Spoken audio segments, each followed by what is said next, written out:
Bueno, muy buenas tardes o muy buenas noches para ustedes. ¿Cómo están? Bueno, esta es, como les indicaba en el video anterior, esta es la segunda sesión de formación para el COPAS que tiene que ver con investigación de accidentes. Entonces, voy por aquí a compartir mi pantalla para los que de pronto no me conocen. Mucho gusto. Mi nombre es Angie Tatiana Tazama. Yo soy la profesional que va a estar acompañándolos en el desarrollo de esta sesión. Vamos a abordar este tema tan importante que tiene que ver qué papel protagónico tiene el COPAS en este tema de investigación de accidentes. Entonces, para iniciar, ¿por qué investigar accidentes de trabajo? Entonces, tenemos tres responsabilidades básicas para investigar accidentes de trabajo que tienen que ver la responsabilidad laboral, la civil y la penal. Cada una de ellas estipula ciertas obligaciones por las cuales las empresas o entidades deben investigar accidentes de trabajo, de manera que se corrijan las causas raíces de estos eventos y de esta forma proteja a la población trabajadora.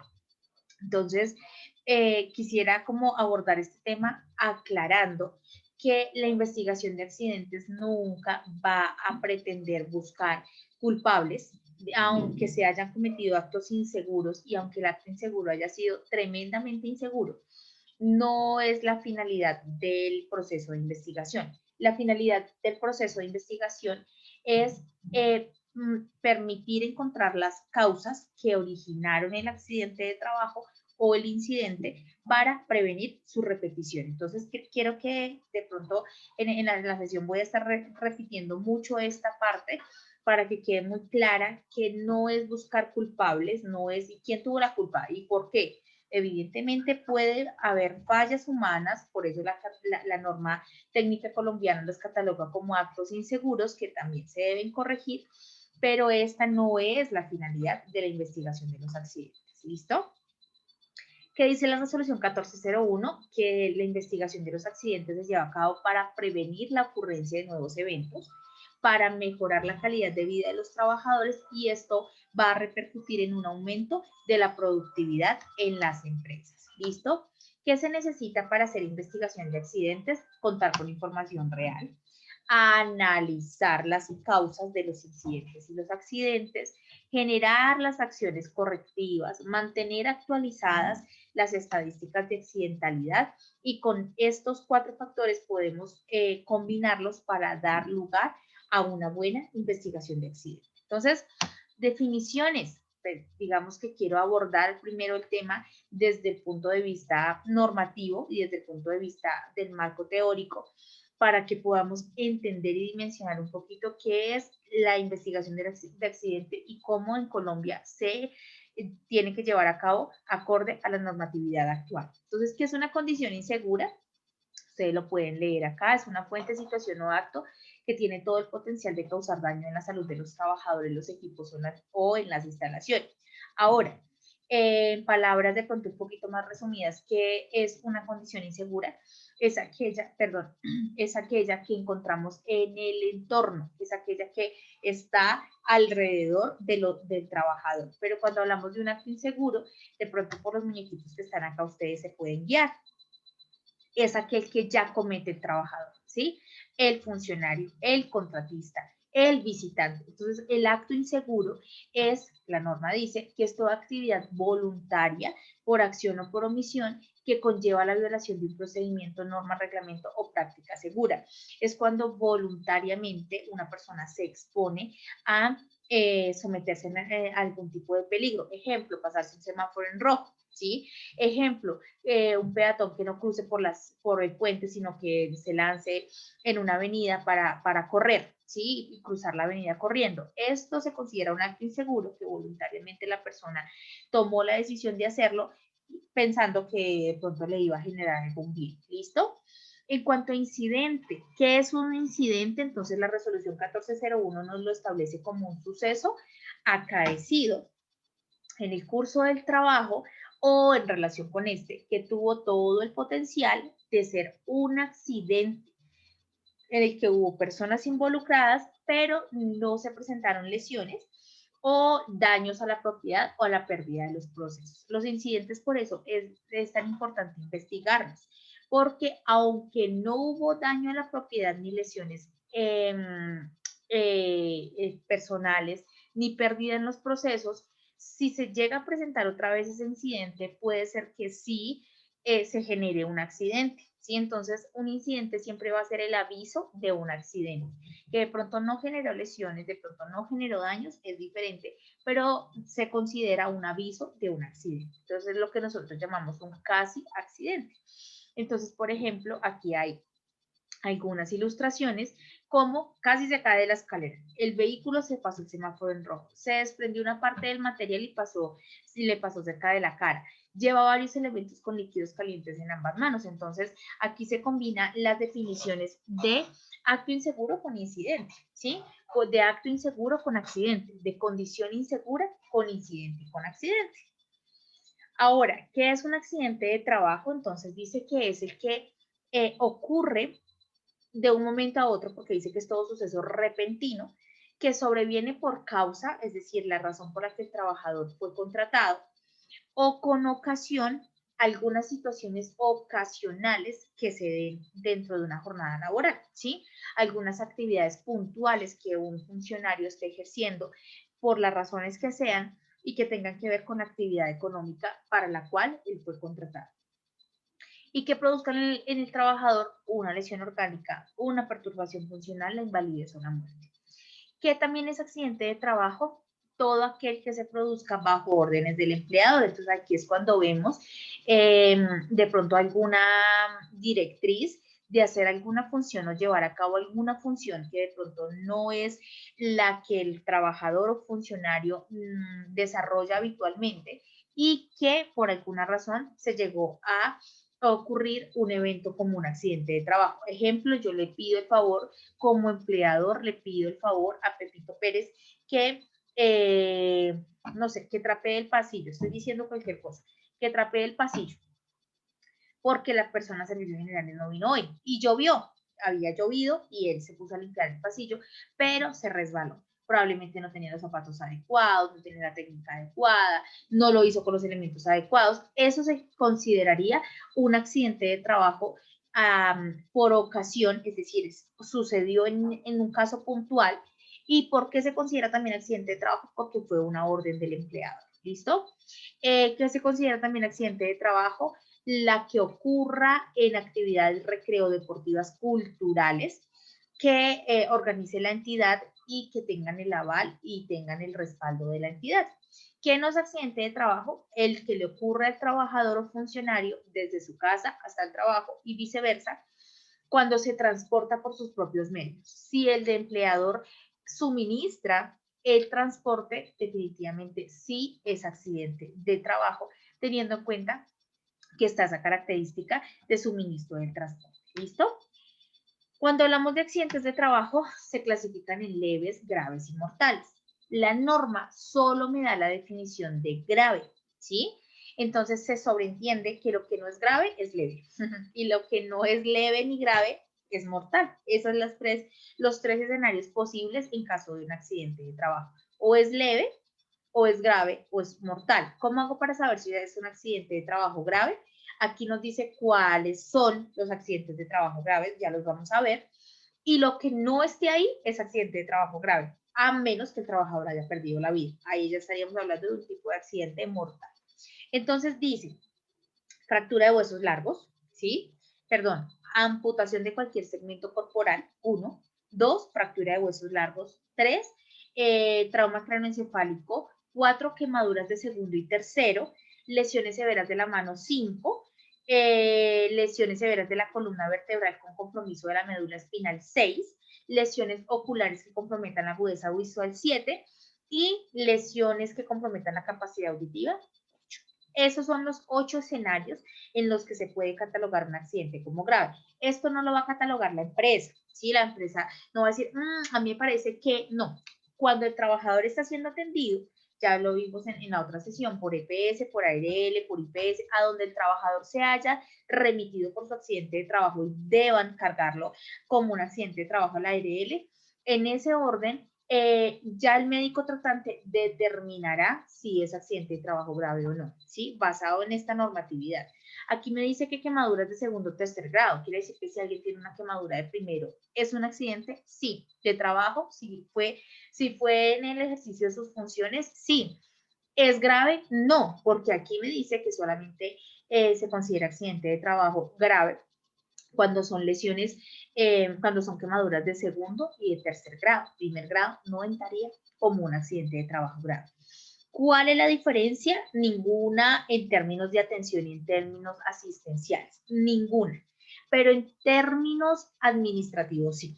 Uno, como ya vimos ahorita dentro de las funciones del comité, es que nos debemos reunir 5 días siguientes a la ocurrencia del accidente grave, ¿sí?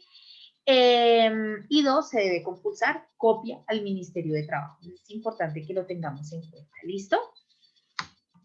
Vamos a hablar acerca de las causas básicas y las causas inmediatas. Entonces, cuando hablamos de las causas básicas, son esas causas reales que dieron lugar al evento y que se manifiestan detrás de los síntomas.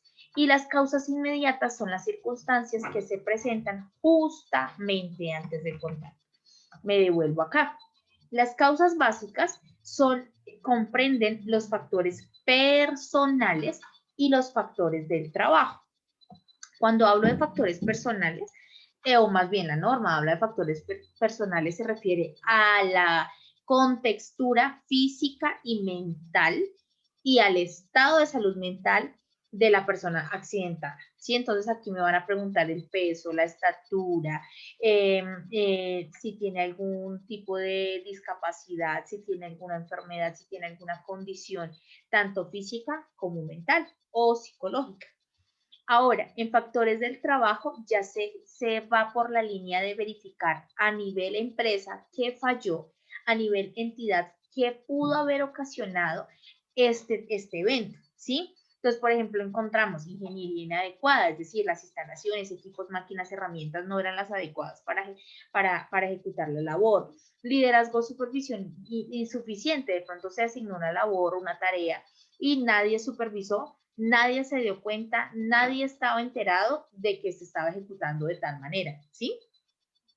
Que las adquisiciones no cumplan con los estándares de seguridad, ejemplo, que yo compre un arnés y que lo compre en una super mega promoción, ¿sí? Y digamos que en términos de economía probablemente me vaya a servir, pero en términos de protección, no. Entonces, ahí es donde yo puedo verificar qué factores del trabajo afectaron la ocurrencia de ese evento.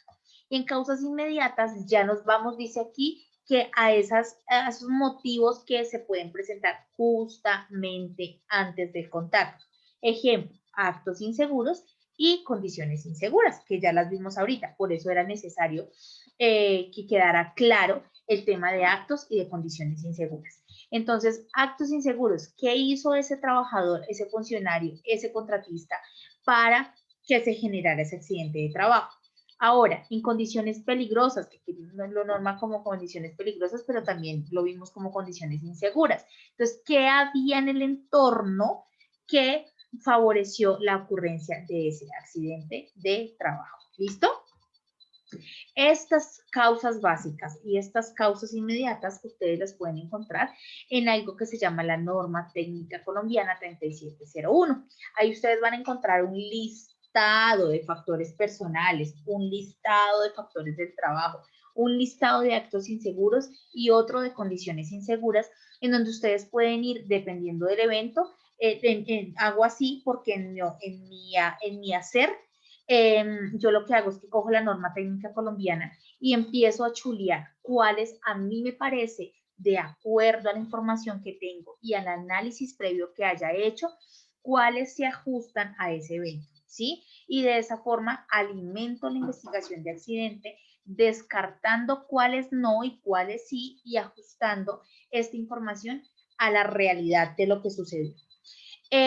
Por otro lado, en cuanto a las obligaciones del empleador, hablando en términos de accidentes de trabajo, dice que esto ya lo habíamos visto también en el otro video, se tiene que conformar un equipo investigador que integrado mínimo por 3 personas o 3 cargos. Uno, el jefe del área o del lugar donde se accidentó el trabajador o funcionario, un miembro del COPAS y el responsable de seguridad y salud en el trabajo. La misma norma clara que si por alguna razón no se cuenta con esta estructura, el empleador deberá contratar un profesional en salud ocupacional con licencia para que participe de ese evento, ¿sí? Y dice que deberá conformar un equipo investigador integrado por trabajadores para tal fin, capacitados para tal fin. De pronto yo no tengo un jefe inmediato en esa área, de pronto pues no hay posibilidades de que no se tenga un COPAS, pero no tengo un responsable del sistema, entonces dice que puedo tener trabajadores entrenados para tal. ¿Listo?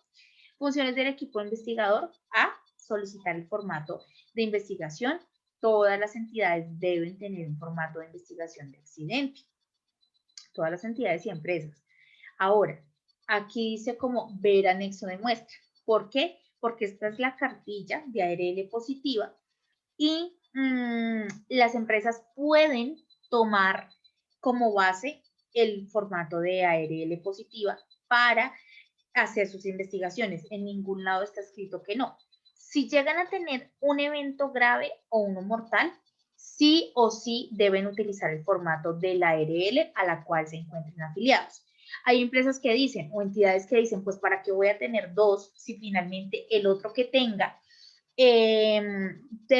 debe contener lo mismo que tiene el de la ARL. Tienen razón, pero hay otras empresas y otras entidades que dicen, no, yo realmente quiero uno un poquito más sencillo, con una estructura diferente, que contenga lo mismo que tiene el de la ARL, pero con una estructura diferente para los accidentes leves. Y cuando ocurra un accidente grave, si llega a ocurrir o un accidente mortal, me acojo al de la ARL. Esto también es una posibilidad. Ahora, ¿cuál es la segunda responsabilidad del equipo investigador? Perdón. Investigar los incidentes y accidentes, si no son graves, dentro de los 15 días siguientes a la ocurrencia del evento. 3, revisar hechos y evidencias. 4, determinar lo que vimos ahorita de las causas básicas y las causas inmediatas. Y quinto, establecer medidas correctivas que prevengan que ese evento se vuelva a presentar. Dice que el formato lo podemos encontrar en la página de Positiva, se puede descargar o con el asesor asignado para la entidad. ¿Qué debo tener en cuenta al hacer una investigación de accidente de trabajo e incidentes? 1, respetar el tiempo, que ya vimos, que es 15 días después de la ocurrencia del evento, o si son accidentes graves, 5 días después. 2, adoptar una metodología, que esta ya la vamos a ver ahorita, adoptar una metodología específica para investigar los incidentes y los accidentes de trabajo. Dice que cuando se produce la muerte del trabajador, se debe utilizar lo que le hablábamos ahorita, el formato de la ARL, proveer los recursos, elementos, bienes necesarios para implementar esas acciones correctivas que nosotros investigamos dentro de, o que consignamos dentro de la investigación. Mantener los indicadores de control y seguimiento de impacto de las acciones tomadas. Realmente sí me están sirviendo y sí están funcionando estas acciones o sí funcionaron estas acciones que yo sugerí, que yo recomendé. Ahora, si yo tengo hoy un evento, el que les ilustraba de la persona que se cayó porque estaba limpiando el piso y dentro de un mes vuelve a suceder el mismo accidente, ahí yo puedo analizar si esas acciones correctivas, si esos planes de acción que yo establecí realmente me sirvieron o tengo que fortalecerlos, tengo que cambiarlos, porque la idea nunca va a ser hacer dos investigaciones de la misma manera, con las mismas acciones correctivas, si ya la evidencia me demostró que no funciona.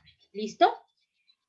Remitir a la ARL los informes de investigación de los accidentes, los cuales deben ser firmados por el representante legal del aportante dentro de los 15 días siguientes a la ocurrencia del evento. ¿Listo? Siguiente, llevar los archivos de las investigaciones adelantadas y pruebas de los correctivos implementados, todo así como en una carpetica organizado, los cuales deben estar a disposición del Ministerio de la Protección Social. De pronto voy a algunas entidades, algunas empresas y realizo auditoría y encuentro que solamente tenemos el FURAT y eso ¿sí? Digamos que a veces encuentro el FURAT, pero no encuentro al lado del FURAT, no encuentro la investigación. Si la investigación está, de pronto está digital y no está firmada por los integrantes. Vamos a decir que sí está la investigación que está firmada, pero las acciones correctivas, el soporte que se llevó a cabo, no, eso no es cotidiano encontrarlo. Entonces es importante saber que en caso de una visita al ministerio nos van a solicitar, le digo yo a las empresas auditadas, todo el paquetito, ¿sí? Entonces es importante tenerlo en cuenta. Metodologías de investigación, entonces aquí yo les voy a explicar una a una cuáles son las metodologías más usadas, sin decir que son las únicas, ni mucho menos, para que de esta manera la empresa o la entidad evalúe cuál está implementando, si la está implementando bien o si desea migrar a otra metodología. Entonces, iniciamos por la más básica, que es el 5 porqués. Este 5 porqués tiene una ciencia, tiene una metodología establecida, que es que una pregunta se me convierte en una respuesta y la siguiente afirmación o respuesta se me convierte en una pregunta y la siguiente afirmación o respuesta se me convierte en una pregunta y así sucesivamente, ¿sí? Entonces lo voy a ilustrar con este caso. Nivel del problema. ¿Cuál es el problema? Hay una mancha de aceite en el piso. Entonces automáticamente se me convierte en una pregunta. ¿Por qué hay una mancha de aceite en el piso? La respuesta es porque la máquina está goteando aceite. Esa respuesta automáticamente se me convierte en una pregunta. ¿Por qué la máquina está goteando aceite? Automáticamente se me convierte en una pregunta. ¿Por qué? Porque el sello se rompió. Automáticamente se me convierte en una pregunta. ¿Por qué el sello se rompió? Porque el sello era de mala calidad. Esa es la respuesta. Pero esa afirmación se me convierte en una pregunta. ¿Por qué el sello era de mala calidad? Entonces la respuesta a esa pregunta es porque el sello se compró a bajo costo. Al ser una afirmación, se me convierte en una pregunta y yo le voy a preguntar, pero venga, ¿por qué el sello se compró a bajo costo? Y voy a llegar a la conclusión de que el departamento de compras evaluó la oportunidad de ahorro, ¿sí? Por eso se llama 5 porqués. No se recomienda que se hagan 4, se recomienda que se siga la metodología de 5. He visto accidentes de trabajo, investigaciones más bien, donde hay 7, 8, 9, está bien. Como mínimo se deben conservar 5 porqués. ¿Listo?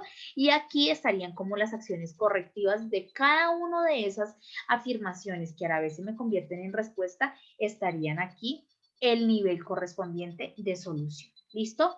Ahora, la metodología de espina de pescado, ¿sí? No sé cuál tiene establecida la entidad, pero en este caso voy a explicar una a una. Aquí tenemos el evento, la caída, la quemadura, la cortada, el hematoma, la lesión, la contusión, la fractura, el evento que haya sucedido. Y lo que vamos a buscarle son diferentes razones, ¿sí? Entonces, esta es como una metodología que se usa para ser mucho más específico, ¿sí? Aquí, por ejemplo, en desperdicio de impresiones, que no es un accidente de trabajo, pero lo traje a colación para que ustedes pudieran visualizar cómo se ve una metodología de espina de pescado. Nos habla de un desperdicio de impresiones. Entonces aquí le atribuyen ese desperdicio al computador, a la impresora, a la misma hoja, al método y el colaborador. ¿Sí? Voy a leer la impresora. No tiene tinta suficiente, se le atasca el papel y se bloquea cuando hay muchos envíos de impresión. Bloqueo por usuario sin cupo. ¿Sí? Voy a hablar del método. No existe un instructivo de impresión, no se ha divulgado el instructivo cambia se cambia constantemente el tipo de impresora. Esto es un factor que puede llegar a ocasionar el desperdicio de impresiones. Ahora, voy al colaborador. Miren que en el colaborador hay varias. No sabe cómo imprimir bien, no recoge las impresiones, envía documentos con información errada, imprime más de lo que requiere, se lleva hojas que no le pertenecen, imprime para otro tamaño de hoja, envía el imprimir sin tener cupo, envía otra impresora, ¿sí? Entonces, en ese orden, esta es la metodología de la esquina de pescado. Si ustedes la ven, versus el 5 porqués, es muchísimo más específica. Trata de encontrar la causa, pero a esa causa le encuentra otras causas, ¿sí? Trata de englobar una causa mayor y le establece causas menores que pudieran dar lugar a esa causa. ¿Listo? En cuanto al árbol de causas, hablando de causas, llegó el árbol de causas. Lo puse acá para que ustedes vean el esquema, pero ya lo voy a explicar con la otra imagen. Aquí en la mitad del árbol, en el tronco, va a ir el problema central, la caída, la fractura, la quemadura, el esguince, la lesión que sea. En la parte de abajo va a ir las causas del problema y en la parte de arriba van a ir las consecuencias. En las hojitas van a ir las consecuencias. Entonces, por ejemplo, aquí existen botaderos informales de basura junto al colegio tal. Esta en el tronco está la situación, el accidente, el evento, lo que se va a investigar. En las raíces, como ya lo vimos, están las causas, ¿sí? ¿Cuáles son las causas de este evento? Desconocimiento de los procesos de reciclaje, carencia de basureros, bajo compromiso institucional y comunitario. ¿Listo? Esas son las causas que aportan a que exista un botadero informal de basura junto al colegio. ¿Y cuáles son las consecuencias de botar esa basura junto al colegio? Que van a aparecer roedores internos al interno de la institución educativa. O sea, van a empezar a aparecer ratones. Van a presentarse malos olores, va a haber una afectación de la imagen educativa, se va a conocer ese colegio como el colegio donde botan basura, ¿sí? Adicional de los roedores, se va a aumentar la presencia de insectos. Entonces, esta es la metodología del árbol de causas. Se parece un poco al 5 porqués, porque establece las causas y las consecuencias, pero si ustedes ven, también hila un poquito más, que no sean solamente 5 preguntas y ya. No establece límites de causas, no establece límites de condiciones, pero no es tan específica como la esquina de pescado. Ahora, seguramente se están preguntando ustedes, ¿qué metodología debo usar, Tatiana? Entonces, la norma me dice que la metodología la acojo yo, la adopto yo de acuerdo a lo que más me convenga, de acuerdo a mi nivel de formación, de acuerdo a mi nivel de peligro, evaluando todas las variables que pueda evaluar y de esta manera pues voy a utilizar la metodología que requiera. ¿Qué debe contener el informe de investigación? Y con esto ya vamos terminando. Un resumen, ¿sí? El informe de investigación debe contener un resumen del evento. Entonces dice acá una descripción completa del accidente, el análisis detallado, las conclusiones, las medidas de control y otros datos propios de la investigación, como cuáles: tipo de lesión, parte del cuerpo afectada, lesión precisa, el diagnóstico que se generó por parte del médico tratante, agente y mecanismo del accidente, sitio exacto donde ocurrió el evento y respecto al agente se debe incluir información como tipo, marca, modelo, si fue una máquina, qué marca era, qué modelo era, qué tipo de máquina era, si era una máquina manual, si era una máquina eléctrica, si era una máquina nueva, era una máquina antigua, era una máquina de un tamaño, de una dimensión considerable, si era más bien un tamaño pequeño. Esas características se deben incluir dentro del informe de investigación. ¿Listo? Entonces, esa era la información con respecto a las metodologías de investigación de accidente que se recomiendan para implementar al interior de las entidades y cumplir con este requisito tan valioso que es la investigación de estos eventos. Ahora, de pronto alguien me dirá, pero ¿esto qué tiene que ver conmigo como COPAS? Yo no tengo ahí arte ni parte. Como ya vimos, una de las responsabilidades del COPAS es precisamente participar de estos eventos y aportar en el análisis de causas de estos eventos para no volver a repetirlos. ¿Listo? A todos ustedes les agradezco muchísimo su atención, su tiempo. Espero que esto les haya aportado mucho en su quehacer y en su labor como COPAS del municipio de Albán y espero transmitir información en otra oportunidad. Bueno, que estén muy bien. Hasta luego.